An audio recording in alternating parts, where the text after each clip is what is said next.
of the Philippines, that I will bear true faith and allegiance to the same, that I will obey the laws, legal orders, and decrees promulgated by the duly constituted authorities of the Republic of the Philippines, and that I shall impose this obligation upon myself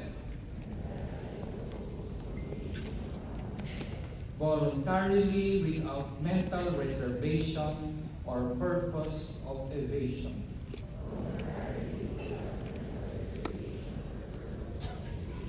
I further solemnly swear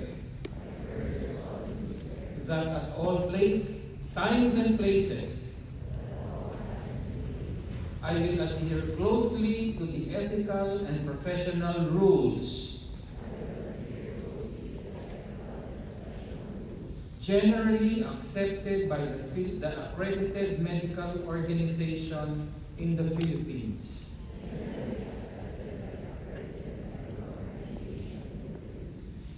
and that I will well and faithfully discharge, to the best of my ability, the duties and obligations incumbent upon myself as a registered and licensed physician. So help me God. Congratulations.